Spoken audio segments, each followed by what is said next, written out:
Good evening and salutations, my B&B fans. So, they brought back Wyatt, just for him to sit there and say that he's thinking about leaving LA. Now, at least with him, they are actually giving him an exit story, unlike Taylor and unlike Quinn, right? Now, I'm pretty sure this character is on the show for a very long time. I know people like him. When I came into the show, this is on the tail end of him being on the show and him just being um not a regular, but reoccurring. And of course, I can never, ever, ever forget that quote lovemaking scene that they had to do because of, let's sit there and say, the virus, which today I still find among the funniest things I've ever seen on a soap opera. But yeah, he talks about how he's thinking about a change, he's thinking about leaving LA. He doesn't even really get into why. And I think that, it's one of those things where it's like, okay, well, why are you leaving? Is he still with Flo? What is going on with this character? Nah, they don't bother to talk about that. They shift over into talking about Poppy. How he met her at a music festival, and, he just can't wait to sit there and see her again. And speaking of people who I cannot stand, I don't know what the hell they actually thought by making this character the most insufferable, annoying, bitchiest characters you can possibly make.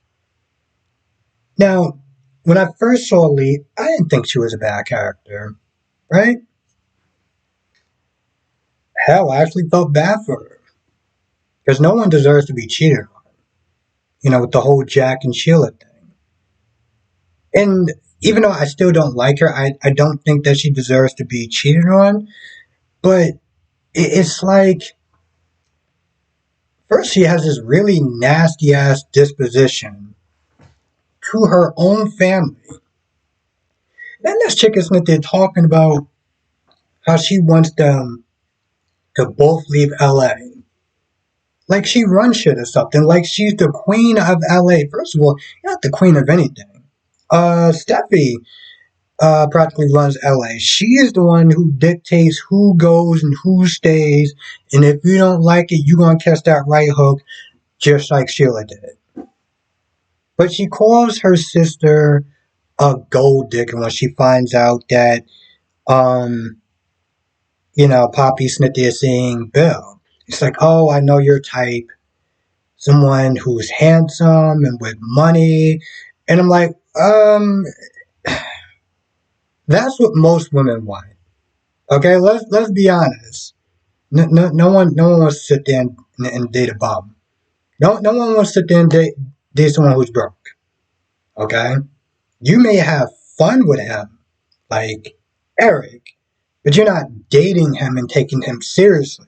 So to sit there and say, "Oh, well, I know your type, someone who has money and who's handsome," I'm like that practically describes damn near every woman on the entire planet. Sorry, not really a sensing gold digger. And even when she talks to Luna, she's like, "No, that's just never really targeted them for their money. I just fell for them because I fell for them." I'm like, yeah, that's fine. And I mean, the way she tries to put it, she's like, oh, well, you always go out with rich men so this way you can continue to not have a real job or whatever. And I'm like, there's nothing wrong with going for a guy who has money, you know? Don't make that your sole mission. But again, no one likes dating a broke person. So, but she's really nasty to her. She's talking about how Luna is targeting RJ because he's a forester. So I was like, okay, so not only are you calling your own sister a gold digger, but you're pretty much calling your niece a gold digger in training as well. Wow, I've heard of the term, a character that you love to hate. I've never went by that. I've never sat there and been like, oh man, I love to hate this person. I'm always thinking, when can I get this person off my TV screen, or how fast could I fast forward past this particular person who I can't stand. I think that, and I say this often, I think that term worked way back in the day when you had less options, you had less shows to sit there and watch. So you kind of just had to deal with the person. See, now we don't have to do that. Now we have so many different options. If there's somebody who's really annoying, and I mean really annoying, we can always just change the channel. Anyway, you got that going on. After pretty much Ben gave his damn balls to Steffi, talk about Eric and the possibility of going home.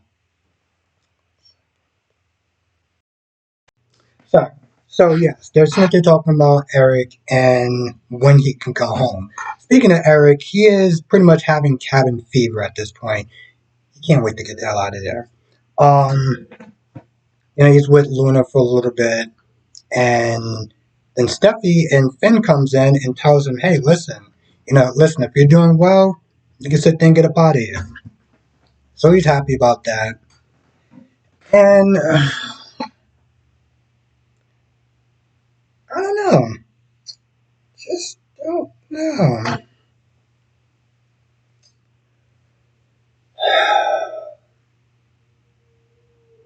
I hope that the actor is okay. I mean, I imagine because he's in the hospital, that's how he's supposed to be playing it. That's supposed to be his general um, take on it. And I hope that that is true. And that's not the actor just looking like he's worn out. Okay? If you've been watching soaps or know anything about the soaps, you know that Bill Hayes passed away, I think a couple of days ago. And I remember his last couple of scenes, there was something that just, it felt off, you know? It was the same feeling that I had with John Aniston. Like, something in him was just,